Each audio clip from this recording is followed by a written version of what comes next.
The Lord be with you. And with your spirit. Reading from the Holy Gospel according to St. John. Glory to you, O Lord. Jesus said to his disciples, I still have many things to say to you, but they would be too much for you now. But when the Spirit of truth comes, he will lead you to the complete truth, since he will not be speaking as from himself, but he will say only what he has learned. And he will tell you of the things to come. He will glorify me, since all he tells you will be taken from what is mine. Everything the Father has is mine.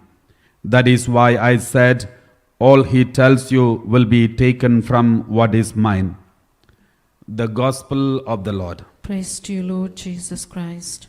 Please be seated. My dear brothers and sisters, the other day we were discussing about Mother Mary, and I would like to continue speaking about Mother Mary in this month of May in a special way, because Mother Mary, the topic about Mother Mary is very important for all the Catholics to know, and even the others also should know. Every Christian should be aware of the importance of Mother Mary in the Christian life. So today I'm going to speak something about the connection between the Old Testament and New Testament. As we all know, Jesus is the new Moses. Jesus is the new Moses. And what Jesus is doing here on earth, what he did on this earth, is a new Exodus. The old Exodus started from the the Egypt to the promised land. The new Exodus started from Jerusalem and to heaven. So Jesus initiated the new Exodus that is starting from Jerusalem towards heaven. Heaven is our final destination, our final promised land, the real promised land, the new Jerusalem city. So we know it from the Bible. So there are two Exodus we can see on the Old Testament Exodus and New Testament Exodus. So Jesus came to initiate this new Exodus, and with his new Passover, in comparison with the Old Testament Passover, we have a new journey. So we know there is new Passover, new promised land, new temple. Jesus himself is the new temple. And new Moses. There is a comparison between the Old Testament Moses and New Testament Moses, which I have already discussed with you some weeks ago. And we all learned a lot about Old Testament Moses and New Testament Moses. For example, I'll just briefly share what we discussed earlier. Old Testament Moses was not an Egyptian, but he was brought up in Egypt. Jesus, the New Testament Moses, Jesus, not an Egyptian, but he was also brought up in Egypt for some time. Old Testament Moses, when he was born, many children were killed. The New Testament Moses, Jesus, when he was born, many children were killed. And Old Testament Moses, and he led the Israelites from Egypt. First, he went through the water, passing through the Red Sea. He went through the water. Jesus, when he started the public ministry, he also went through the Jordan River, the baptism. And after passing through the water, Moses went to the wilderness and he was tested, and he tested God. And in the wilderness, Jesus, after the baptism, he also went to the wilderness, and there he was tested by the evil one. Moses, in the wilderness, he went to the mountaintop and fasted for 40 days. Jesus, in the wilderness, fasted for 40 days. Moses went up to the mountain, and he received the Old Testament, old law, the covenant. The old law was given. The law, the 10 commandments were given on the mountaintop. Jesus went to the mountain and he gave the new law, the Sermon on the Mount, we know. And Moses, after coming from the mountain, he selected the 12 leaders for the 12 tribes of Israel. Jesus came down from the mountain and selected the 12 apostles to lead the 12 new tribes, the new tribes of Israel. And Moses, afterwards, we read, he selected 70 elders. And we also know Jesus selected the 70 elders. And we also know Moses, when he came out from the mountain, his face was shining. And we all know on the Mount Tabor, Jesus' face was shining. And Moses, the first miracle that Moses performed, turning water into blood. The first and last miracle of Jesus, turning water into wine. Later, the last miracle, wine into blood. So we can see so many parallelism like these. So many. Jesus multiplied 5 loaves of bread for 5,000 people. Moses also brought manna from heaven and gave to the thousands of people. So there are so many comparison or parallelism that we can see. So in conclusion is this: there is Old Passover, New Passover. There is Old Testament covenant and New covenant. And there is Old Testament manna and New Testament manna. And there is Old Testament Moses and New Testament Moses, that is Jesus. Then where is the new Ark of the Covenant? So that is what we are going to reflect today. So where is the new Ark of the Covenant? We see the old Ark of the Covenant is the most important part of the Old Testament. The whole worship is centered around the Ark of the Covenant, the tabernacle. The whole worship of the Old Testament people was centered around the tabernacle. In the tabernacle, there was Ark of the Covenant, there was menorah, and there was bread of the presence. All these things are there in the tabernacle. So the whole worship is centered around the tabernacle. And in the Holy of Holies, that is one of the 3 parts of the tabernacle, the Holy of Holies, that is where the Israelites had kept the Ark of the Covenant. So the whole worship is centered around this tabernacle.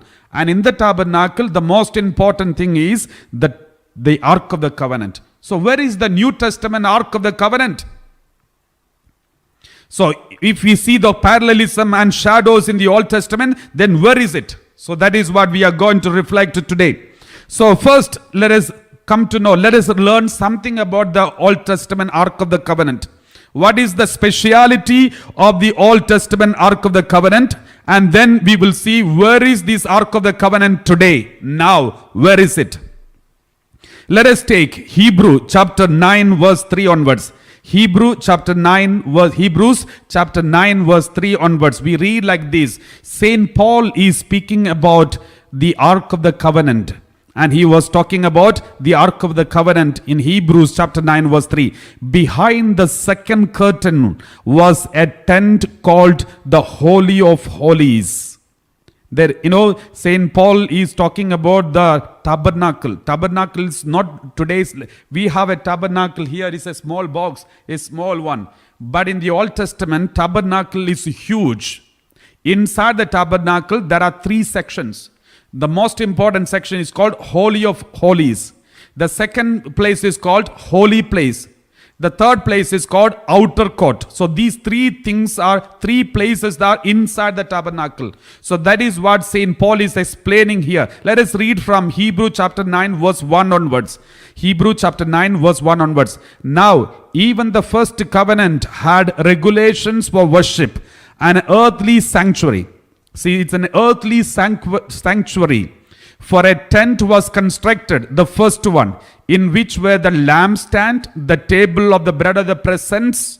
This is called the holy place. And then verse 3. Behind the second curtain was a tent called the Holy of Holies.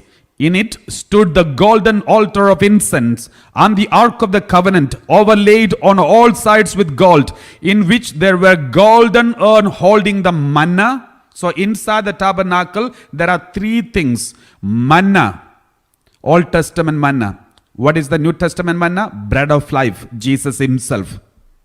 And then Aaron's rod that budded. What is this Aaron's rod that budded? Why it is budded?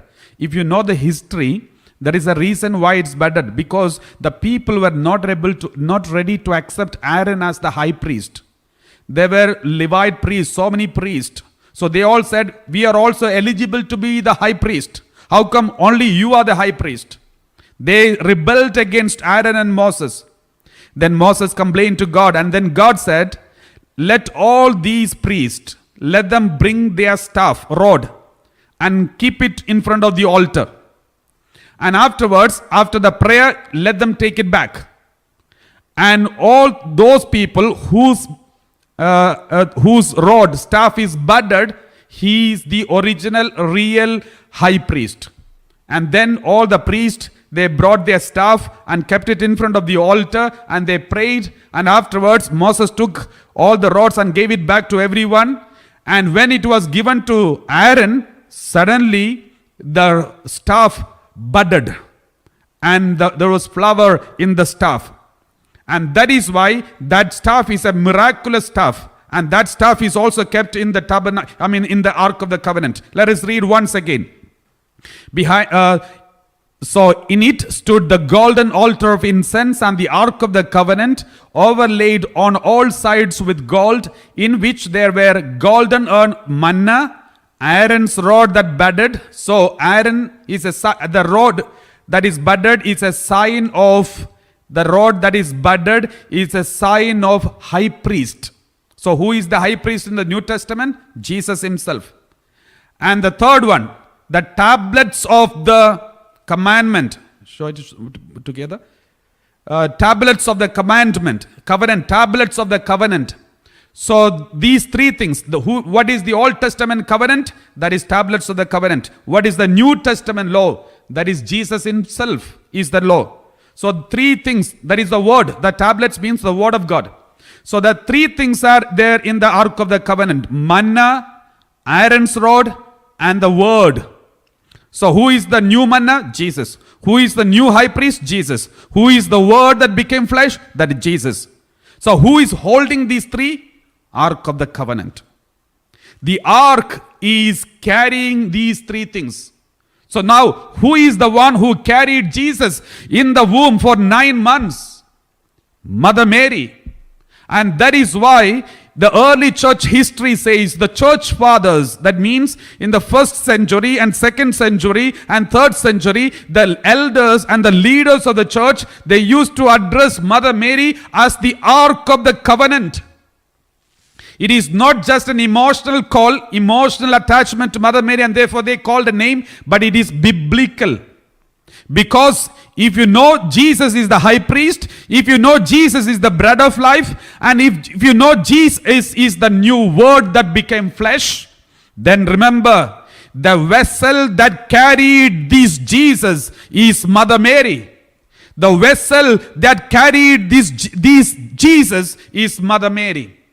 And that is why, if you know how the Ark of the Covenant is built, then you will know the importance of the connection between Mother Mary and Jesus, Mother Mary and the Ark of the Covenant. If you know how the Ark of the Covenant is built, then you will see the connection between Mother Mary and the Ark of the Covenant.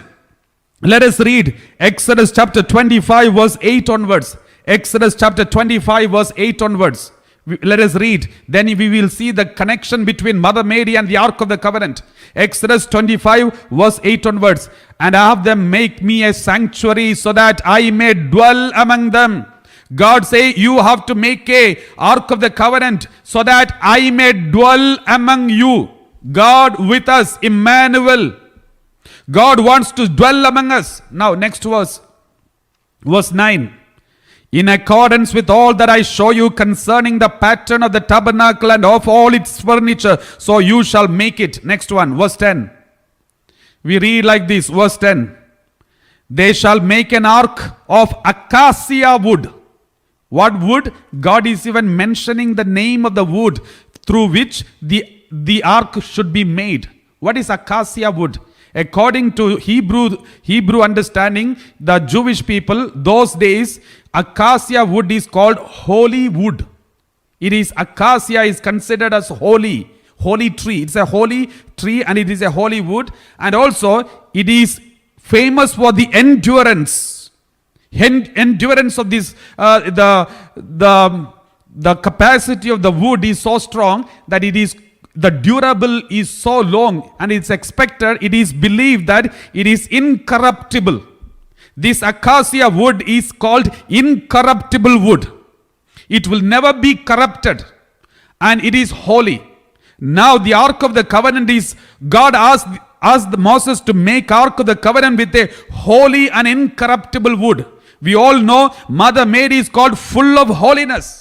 And she is incorruptible. Her body is not decayed, never corrupted. Continue reading. Then, inside, and you shall overlay it with pure gold. It's not ordinary gold, completely 100% pure gold should be covering this Ark of the Covenant. You can see the hail, the full of grace. Pure gold is a symbol of pure, full of grace, inside and outside. Not only inside, but also outside. And you shall overlay it, and you shall make a molding of gold upon it all around. Next one, verse 12 we read, you shall cast 4 rings of gold for it and put them on its 4 feet, 2 rings on the one side of it and 2 rings on the other side. So you have to carry this Ark of the Covenant with 2 poles. That is also should be made with the pure gold. That means nobody should touch the Ark of the Covenant. If at all, if somebody wants to carry, let them use these gold poles and let them touch. Only the priests are allowed to touch it. No one else can touch it. And they should use the gold poles. Continue reading. Verse 13. You shall make poles of acacia wood and overlay with them with gold, and you shall put the poles into the rings on the sides of the ark by which it to carry. Verse 16. Verse 16, let's read. So you shall put into the ark the covenant that I shall give you. Inside the ark you have to put the covenant, the tablets. Next one, verse 17. Then you shall make a mercy seat of pure gold on the top of the ark of the covenant. That is called mercy seat. 2 cubits and half shall be its length, and cubit and a half its width. So my dear brothers and sisters, mercy seat. Jesus is the mercy. And Jesus was inside Mother Mary. And Mother Mary is the seat of this mercy. And next, verse 18. Verse 18. Let's read. You shall make 2 cherubim of gold. You shall make them of hammered work at the 2 ends of the mercy seat. At the top of the Ark of the Covenant, that is the mercy seat, on both sides there should be 2 cherubs, statues of angels. Cherubs means angels, cherubim. So 2 angels should be standing face to face on the seat, mercy seat. Remember, there are people who say idol statues we are not supposed to make. But God himself is asking Moses to make 2 statues and keep it on the top of the Ark of the Covenant, the most precious thing of the Israelites. And then next one, verse 19. Sorry, verse 20, let us read. Verse 20. Okay, can you read 19? 19, that is very important. Make 1 cherub at the one end and 1 cherub at the other of one piece with the mercy seat. You shall make the cherubim at its 2 ends. Next, verse 20. The cherubim shall spread out their wings above, overshadowing the mercy seat with their wings. They shall face one to another. The faces of the cherubim shall be turned toward the mercy seat. So the whole, even angels are looking at the mercy seat. They face towards the mercy seat. Next one, verse 21. You shall put the mercy seat on the top of the ark, and in the ark you shall put the covenant that I shall give you. Covenant should be inside. Verse 22. Let's read 22. We read like this. There I will meet with you. God says, in the Ark of the Covenant, God meets the human being. In the Ark of the Covenant, God meets the human being. We know the divinity of God and humanity of human beings came together in the womb of Mother Mary. There, God became human being. God, divinity and humanity of God is united in the womb of Mother Mary. God says, in the ark, I will meet with you. Above the mercy seat, I will meet with you from between the 2 cherubim that are on the ark of the covenant. I will deliver to you all my commands for the Israelites from there. All my commands will come out from the ark of the covenant. All the messages, all the covenants, everything will come forth from this ark of the covenant. If you know the history of Christianity, if you go back to the history of Christianity, now we have thousands of denominations. If you go back some years ago, there are only some three groups of Christianity, like Catholic Church and some Orthodox churches and some other churches. And if you go to 2000 years ago, then you will see only one church. Only one church, the Holy Catholic Church. Then if you go back, then you will see 12 disciples. Then if you go back, then you will see Mother Mary alone in a room. And there an angel comes and speaks to her, and she accepted the message, and then Jesus is born in that womb. From that womb, the whole Christianity started. From that womb, the commandments, the new commandments started. From that womb, the new manna started. From that womb, the new Passover started. From that womb, the new bread of the present started. From that womb, the new Exodus started. It is from the Old Testament. And my dear brothers and sisters, that is why I said it is well connected. And let us read one more incident. This Ark of the Covenant, they carried, how did the Exodus start, happened? The Levite priest, Aaron and the priest, they used to carry the Ark of the Covenant at the front. And all the Israelites used to follow the Ark of the Covenant. My dear brothers and sisters, we know Mother Mary is the New Testament Ark of the Covenant. If Mother Mary is the New Testament Ark of the Covenant, and if you want to follow God, if you want to follow Jesus, follow Mother Mary. Let her lead the church. She is leading the Holy Catholic Church in the right path. We Christians are supposed to just follow her. Just like in the Old Testament, all the Israelites were following the Ark of the Covenant. When the Ark of the Covenant stopped, they stopped. When the Ark of the Covenant started the journey, they started the journey. They just looked at the Ark of the Covenant. Ark of the Covenant looked at the wilderness. You don't need to look at the wilderness. You just look at the Ark of the Covenant. The Ark of the Covenant will look at the wilderness. At the wedding at Cana, nobody looked at what was lacking inside. But Mother Mary looked at what was lacking inside and solved the problem. My dear brothers and sisters, when you look ahead, if you see wilderness in front of you, you don't need to look at the wilderness. You enjoy your life. Let Mother Mary move forward in front of you. She will look at the wilderness. She will find the solution and she will clear the path for you. You just follow Mother Mary, the new Ark of the Covenant. And this is very important, my dear brothers and sisters. This is very important. And let us read. There is some other connection that we can see in the Old Testament and New Testament about Mother Mary, about the Ark of the Covenant. You know, once they reached, after they reached, the Israelites reached the promised land. They were settled in promised land. But Ark of the Covenant was in Shiloh, one place they made a small temple and kept the Ark of the Covenant there. But later, when David, and in between, from there, the Ark of the Covenant was, kept in front of, under the custody of Eli, one of the prophets. And then his children were disobedient. And then they took the Ark of the Covenant for a battle against the Philistines. And the Philistines captured the Ark of the Covenant because these children of Eli, they went for the war without permission of God. That is why the Ark of the Covenant was captured by the Philistines. And the Philistines kept the Ark of the Covenant in their country. Wherever they kept the Ark of the Covenant, there was famine and plague. Pandemic started spreading everywhere because the Ark of the Covenant was there illegally kept in their custody. Then the Philistines got afraid. They carried the Ark of the Covenant back and gave it back to the Israelites and said, take it back. We are fed up with this because the pandemic is spreading everywhere. And the Israelites were afraid of this. They were afraid, but they accepted the Ark of the Covenant, but they were afraid to keep it somewhere. But it was kept in one person's house. For almost 20 years, it was kept in one person's house.